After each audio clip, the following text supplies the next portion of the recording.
So, since Assassin's Creed Ragnarok is getting closer and closer by the day, I thought I'd rank the Assassin's Creed games one last time from the worst to the best in my opinion. There's going to be spoilers for the entire series here, so keep that in mind, and also keep in mind that this is all just my opinion. If you guys enjoy a game at the bottom of the list or don't enjoy a game at the top of the list, that's fine, I'm not going to try and stop you, and I just hope you can enjoy this for what it is, my opinion. Anyway, let's get into this. Now, I know it's often controversial to talk about Assassin's Creed Odyssey in any light, negative or positive, but I'm not going to lie to you, I really don't like this game. I'd love to be able to say something positive about this, and I'm able to do that with every other game on this list, but I just can't do that here. Assassin's Creed Odyssey is without a doubt my least favourite game in the series, and probably my least favourite game of all time, just because of how it treated my favourite gaming franchise, and the gap from this to the second worst game in the series is ridiculously large. Odyssey lowered the bar far more than I thought was possible. There's nothing that can redeem this game in my eyes, and everything in it just feels dull. The characters, the world, the story, the exploration, everything is just boring in this game. It's exactly what Assassin's Creed shouldn't be, and has no reason even being a game in this franchise. And while you'll often hear people say it's a good RPG but a bad AC, I even disagree with that. I've not played many RPGs, but enough to know what makes one fun, and Odyssey doesn't meet that criteria. A game like The Witcher 3 or The Breath of the Wild is a great game, and Assassin's Creed Odyssey just misses all those marks for me. There's a lot of reasons I don't enjoy it, but to sum it up, it's just a thoroughly boring game, and it's one that even hurts to talk about, so let's just get right into the next spot. Now, after being quite harsh on Odyssey, you might think that I'd hate Assassin's Creed Syndicate, but honestly I don't. I don't love it though. In fact, I don't even like it really. It's a game I really had a disdain for a while, but after Odyssey, I realised it's just a very mediocre game that I don't really feel much for. And that's probably the worst thing about it, is that it's just forgettable. Every single character in this game feels like a stereotype of some sort: the mustache-twirling villain, the goofy yet good-hearted hero, and his by-the-book sister keeping everything on track. It's a part of why this game isn't very replayable. Everything just feels incredibly surface level. That being said though, London was okay, and the Black Box missions were a really good time, but that's all I can think about in terms of compliments for the game. The combat was pretty bad, and the rope launcher wasn't a very good idea, but there's nothing much that's really egregious in this game, maybe besides the modern day. Even games that I prefer that are further up on this list have certain things in them that I hated, at least far more than what we got in this game. Syndicate just doesn't have much of that for me though. To me, it's just very okay. I understand why so many people love it, and I understand why so many people hate it. I just don't really mind it. Now then, the number 9 spot on this list I've put Assassin's Creed Rogue, and from here on out I can safely say I enjoy at least a bit in all of these games. The last 2 spots have been quite negative, but everything from here on up is at least a 6 out of 10 in my opinion, starting with Assassin's Creed Rogue. If there's any game that had an excuse to be bad in the series, it was Rogue. It was being made by Ubisoft Sophia, a small team, in a very short amount of time, and had a lot to live up to, but it was still somewhat enjoyable. It was mostly as a result of the game reusing assets and the engine of the game before it, but I think Rogue is fine enough and does its job and then some as a filler game. Shay was quite generic, but it was nice to see Haytham and Adewale again, as well as Achilles, and generally what happened while Connor was growing up in Assassin's Creed 3. I feel the Templar versus Assassin element of this game was kind of wasted and was not fleshed out near enough as it should have been. The bad guys just kind of became the good guys and vice versa, and it just didn't have the depth that AC3 did, when it really should have done, especially when the Assassins versus the Templars was kind of a selling point of this game, which leads me perfectly onto number 8. Assassin's Creed 3 is a game I sort of consider to be almost good, because there's a lot in here that I really like. Haytham is perfect and still is one of the best characters in the series, and the way the Assassin-Templar conflict was given more depth is absolutely great, and made them both feel far more layered, and as if you weren't just fighting some soulless villains. The combat is quite good, the free running is fun, and the side content is also pretty good too. So with all of this in mind, you'd think this game would be one of my favourites, which is why it pains me that so much of this game's story is a slog, both in narrative and gameplay. The villains are very hit or miss. I like Charles Lee, Haytham, and even Thomas Hickey to an extent, but the others are very forgettable. The map is pretty bad. it's no fun to traverse, and it just looks awful. Not to mention the main character of this game, Connor, isn't too great either. I know a lot of people love him, and that's fine. I just don't care for him, like, at all, and it really takes away from the story a lot. I never really sympathise with Connor, nor is there really any reason to. He's ungrateful and naive and undergoes no change, and it's a shame to see such a cookie-cutter protagonist after what we had before. In all, the game just feels like a massive waste of potential, because there's a lot of good stuff in here. So much could have been done with Assassin's Creed 3 that we simply didn't get to see, and because of that I hold far more against it than a game like Syndicate or Rogue, despite those being lower on the list. So I feel like so far I've probably annoyed some people with some of my negative opinions. So now I'm probably going to annoy people with some positive ones, because I kind of enjoy Assassin's Creed Unity. By no means is it the best Assassin's Creed, it's not even close to the top tier, but I still like, and I feel even more so than Assassin's Creed 3 or any other game in the series, that this was by far the biggest waste of potential in all of Assassin's Creed. The combat and traversal were both great, Paris was pretty good too, and the co-op wasn't too bad of an idea. The customization was a nice touch, and Arno's okay too, but if this game was given more time, another few months or even a year, it could have been brilliant, and I fully believe that.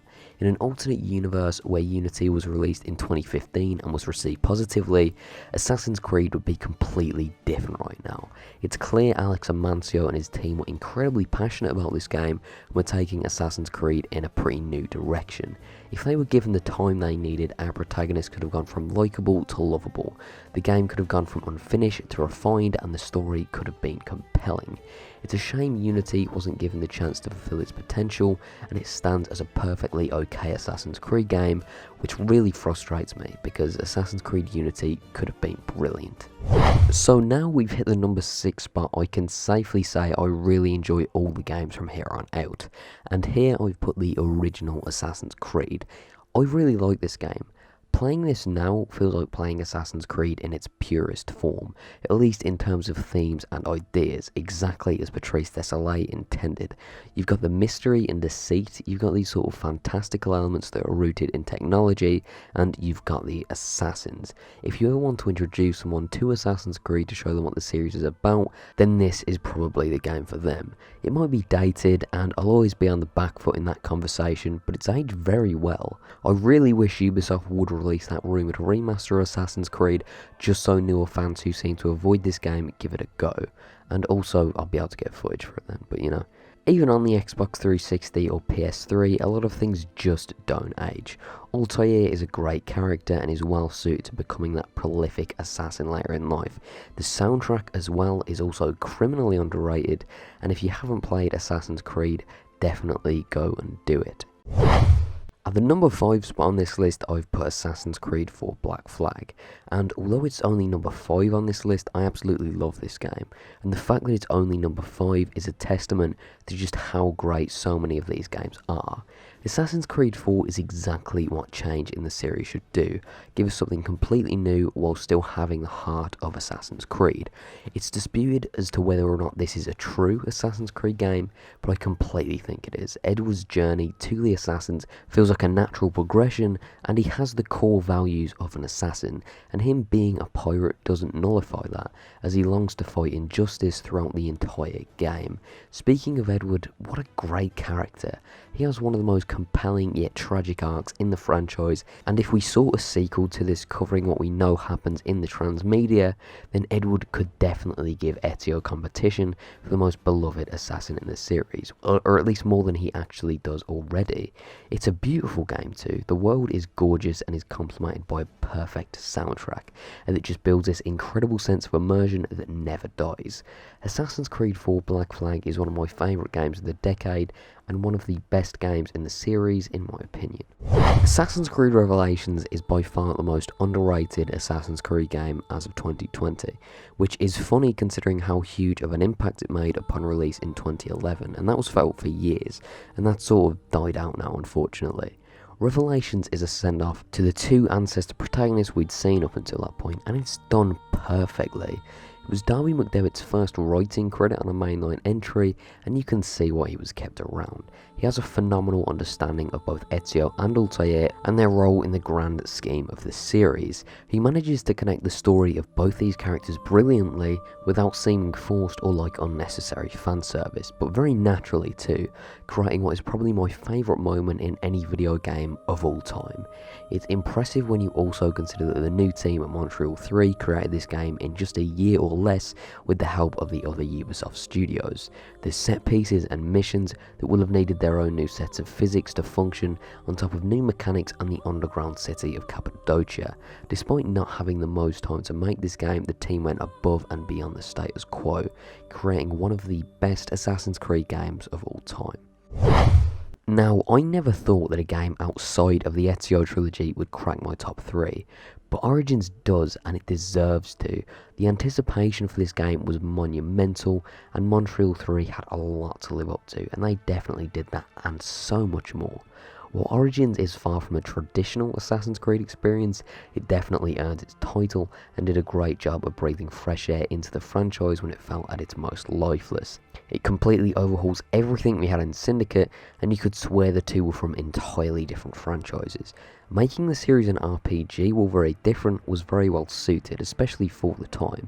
It's very much a game that was adapted to fit its time and try and shun the fatigue that had plagued the series for the last few years. The setting also helped with this, being one of my favourites to date and being incredibly unique, while also having quirks and idiosyncrasies within itself. If you move from Siwa to Alexandria to Memphis to Giza, you'll notice each location is very unique, and I've never found myself getting bored of this game's world, making it infinitely replayable, which is aided by a new combat system and a huge variety of weapons to try. Admittedly, the story isn't the best and the main villain is very forgettable, but the story is carried on the back of Bayek of Siwa, who is perfectly performed by Abubakar Salim, and Bayek is not only a great character in his own right, but it makes sense for him to be the man who set the Brotherhood in motion. His journey is phenomenal, and while there's a lot I love about the game, Bayek is why I keep coming back above everything else. And I haven't even mentioned Sarah Schachner's excellent soundtrack that harkens back to what made soundtracks in previous games so good. Origins proved to us that Ashraf Ismail and the team at Ubisoft Montreal 3 understand Assassin's Creed. That's if their last two games didn't prove that already. Although I've been confident in what my favourite Assassin's Creed game is for years now, there was once a time when I often considered Brotherhood to be the best, and it feels weird to say, but I completely understand why. I haven't spoken about the modern day much in this video, but Brotherhood handles it far better than any other game in the series, in my opinion at least. It engages you with these characters with an intriguing story, as well as a lot of fun gameplay stuff you can do outside of the Animus, as well as some decent gameplay bits towards the end of the game. And that balance is something that I feel that every game to follow, even Revelations, struggled with, doing one of these very well while the other suffered, or in most cases having bad gameplay and story. And the Ancestor story is even better. We see the return of Ezio Auditore, who is just as great as he was in the previous game, as well as a lot of the side casts such as La Volpe, Bartolomeo and Leonardo. And I love this game for its side cast. I really miss when the games all had a memorable side cast, and they're great here, especially Leonardo, who opens up a collection of side missions that are some of the best in the entire series, which makes it even more impressive that this game was made in only 9 months. The impressions from Assassin's Creed 2 are phenomenal, most notably the graphics, which still looks stunning 10 years later. The combat in the game is also one of my favourites in the series, having a great feeling of fluidity and flashiness, or you could just avoid combat and use assassin recruits, who are an equally great addition. Rome is really great too, and renovating and liberating it was a great time, and the city has some brilliant ambience to it as well, with perhaps the most underrated soundtrack in the series. Brotherhood was the third Assassin's Creed game in the series, and if the other two didn't already prove the series had legs, then this game did.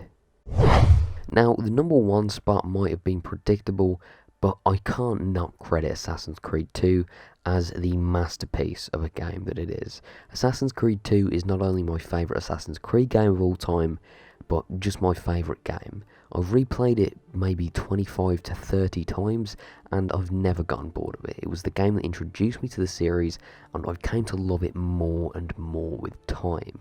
It's the game that showed me exactly what a video game could do. I loved, and I mean truly loved, maybe one or two characters before playing Assassin's Creed 2, and I never expected a game to make me feel that same sense of investment in a character like I did with Ezio. He's a character who has resonated with me for 10 years or more now, and is one of my favourite characters of all time, top 3 at least. I could make a whole video on just how much this character means to me, and at some point I probably will, so I'll just talk about the rest of the game for a bit now. Assassin's Creed 2 is a game that not only changed the way I saw characters in video games, but just video games as a whole. Before playing it, I liked games just as fun, something to occupy me for a bit. My favourite games were things like Sonic Unleashed and Mario Galaxy, and that's not to knock those two, they're both brilliant games still, but Assassin's Creed 2 made me truly fall in love with gaming and what it could do. The world is still one of my favourites in a game, feeling dense and immersive and giving an incredible atmosphere with the help of a beautiful soundtrack that is still one of the best in any game I have ever heard, and better yet, it was a world that was truly alive, a world you could climb, one where if you went on a rampage, civilians would scream and run away, one where if you would steal, people would come looking for you, one where you could blend with it as if it was an extension of yourself. I am still in amazement at the environment of this game, because it is that well done, like so many things in this game. It made Assassin's Creed my favourite franchise too.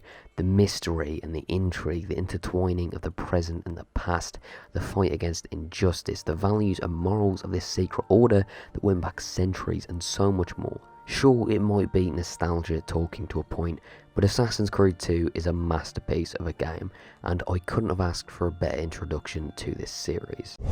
So before I end this one, guys, I just want to say thank you to Zahir, who cleaned up my intro a bit for me, as you might have noticed in the intro, and he does some really good gaming content himself, so I'll link his channel below and on a card now, and I'd really appreciate you subscribing to him, as he's been supporting the channel for months and genuinely does make some good content.